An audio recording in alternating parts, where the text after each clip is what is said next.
Para saudara, jumpa lagi dalam program Stikas Profita. Sebagai orang Katolik, saat ini kita sedang memasuki masa Prapaskah, suatu masa di mana kita mempersiapkan diri untuk peristiwa penting dalam hidup Yesus, yaitu sengsara, wafat, dan kebangkitannya. Masa ini ditandai dengan penerimaan abu pada hari Rabu Abu minggu yang lalu. Maka 40 hari ke depan dihitung dari hari Rabu Abu kita menjalani masa Prapaskah ini. Lalu apa yang dapat kita lakukan di masa khusus ini? Gereja seringkali menamakan masa ini sebagai masa retret agung bagi seluruh umat Katolik, di mana umat diminta untuk menata dirinya melalui sikap tobat pribadi dan sikap keterbukaan terhadap orang lain, terutama saudara-saudari yang berada dalam kekurangan secara ekonomi. Dengan demikian, usaha sikap tobat kita dibarengi juga dengan aksi solidaritas dengan memberikan bantuan kepada orang yang membutuhkan bantuan materi berupa uang, barang, mungkin di masa pandemik ini obat-obatan, makanan, pakaian, dan lain-lain. Tentu bantuan seperti ini sangat diperlukan bagi keluarga-keluarga yang sedang berada dalam kesulitan ekonomi karena sakit, karena kehilangan pekerjaan yang membuat pendapatan mereka berkurang atau bahkan tidak ada sama sekali di masa pandemik ini.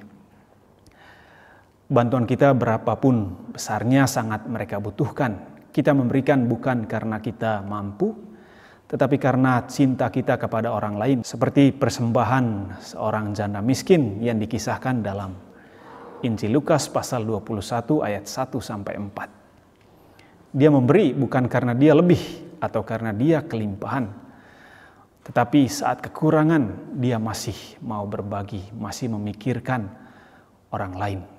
Sikap seperti inilah yang hendak kita lakukan di masa Prapaskah ini.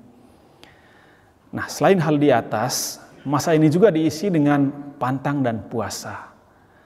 Tradisi seperti ini bukan saja dihidupi oleh saudara-saudari kita Muslim di bulan Ramadan, tetapi juga dalam tradisi Katolik.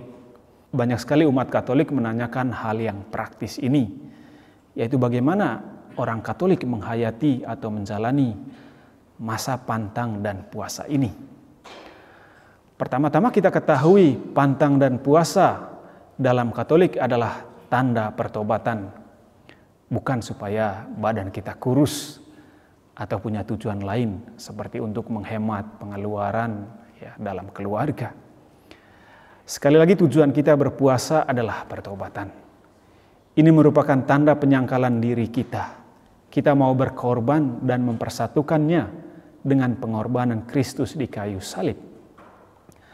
Penekanan silih atas dosa dan berdoa untuk keselamatan dunia mendapat kedudukan yang istimewa.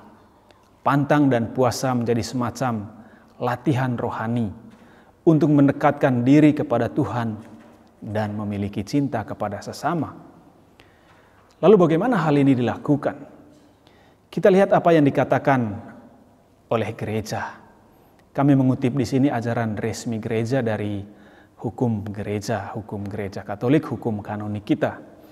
Misalnya dalam kanon 1249 dikatakan begini, semua orang beriman Kristiani wajib menurut cara masing-masing melakukan tobat demi hukum ilahi. Ini dulu yang ditekankan, bahwa semua orang harus bertobat dalam hidupnya, tetapi terutama di masa Prapaskah ini. Pertobatan menjadi alasan utama kita untuk berpantang dan berpuasa. Lalu dalam kanon selanjutnya 1251 dikatakan demikian. Pantang makan daging atau makanan lain menurut ketentuan konferensi para uskup hendaknya dilakukan setiap hari Jumat sepanjang tahun. Kecuali hari Jumat itu kebetulan jatuh pada salah satu hari yang terhitung sebagai hari raya. Jadi kalau hari raya, ini tidak perlu. Sedangkan pantang dan puasa hendaknya dilakukan pada hari Rabu Abu dan pada hari Jumat sengsara dan wafat Tuhan kita Yesus Kristus. Artinya begini, sebenarnya pada setiap hari Jumat kita itu pantang makan daging. Tetapi lebih ditekankan lagi pada masa Prapaskah ini, kita pantang dan puasa pada hari Rabu Abu dan Jumat Agung. Ingat ini ya. Jadi setiap hari Jumat kita pantang makan daging atau yang lainnya sepanjang tahun. Tetapi Rabu Abu dan Jumat Agung bukan saja pantang tetapi juga puasa. Nah, praktisnya bagaimana? Biasanya dalam hari-hari dalam hari-hari yang telah kami sebutkan tadi, ya, kita hanya makan sekali, entah siang, pagi atau malam. Ya, tidak makan daging, ya juga ikan. Lalu aturan ini untuk siapa sebenarnya? Nah, dalam peraturan selanjutnya dikatakan begini. Undang-undang mengenai pantang mengikat mereka yang genap berumur 14 tahun. Sedangkan undang-undang mengenai puasa mengikat semua yang berusia dewasa sampai awal tahun ke-60. Jadi umur 60 sudah bebas dari hal ini. Artinya begini, umur 14 tahun ke atas terikat pantang. Lalu orang dewasa sampai umur 60 tahun terikat bukan hanya pantang tetapi juga puasa pada hari-hari yang ditentukan di atas. Tetapi tentu saja ini bukan aturan kaku. Kadang-kadang ada yang lebih keras dari ini. Misalnya pada masa Prapaskah, dia menerapkan untuk dirinya atau kelompoknya bahwa setiap hari Jumat masa Prapaskah ada pantang dan puasa. Bukan saja pada hari Jumat Agung. Memang orang tua di atas umur 60 tahun tidak wajib menurut aturan ini. Tetapi kalau merasa diri kuat, orang tua yang kuat dan bisa pantang dan puasa, silakan laksanakan. Demikian juga orang dewasa sampai umur 60 tahun. Kalau memang kondisi fisiknya tidak baik pada masa ini, misalnya kurang sehat, maka dianjurkan dia harus makan. Jadi ini bukanlah aturan kaku. Dalam penerapannya, hendaklah orang bersikap bijak juga. Nah, saudara-saudara, hal di atas adalah peraturan umum.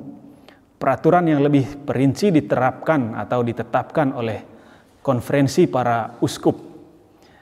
Lalu untuk konteks Indonesia, para uskup Indonesia menetapkan hal berikut ini. Yang pertama, hari puasa dilangsungkan pada hari Rabu Abu dan Jumat Agung. Nah, itu hari puasa. Hari pantang dilangsungkan pada hari Rabu Abu dan 7 Jumat selama masa Prapaskah sampai Jumat Agung. Itu yang pertama. Lalu yang kedua, yang wajib berpuasa ialah semua orang Katolik yang berusia 18 tahun ke atas sampai umur 60. 60 tahun. Yang wajib berpantang ialah semua orang Katolik berusia genap 14 tahun ke atas. Lalu yang ketiga dikatakan puasa berarti makan kenyang hanya sekali sehari. Pantang berarti memilih pantang daging atau ikan atau garam atau jajanan lain atau rokok atau minum-minuman keras.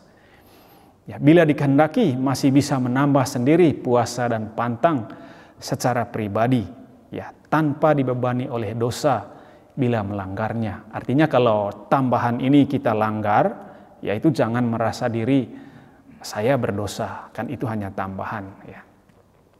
Itulah saudara-saudari bagaimana kita menghayati pantang dan puasa di masa Prapaskah suci ini.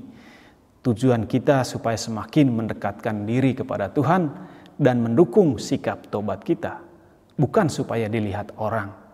Kita berpantang dan berpuasa bukan untuk pamer, apalagi di zaman medsos sekarang ini.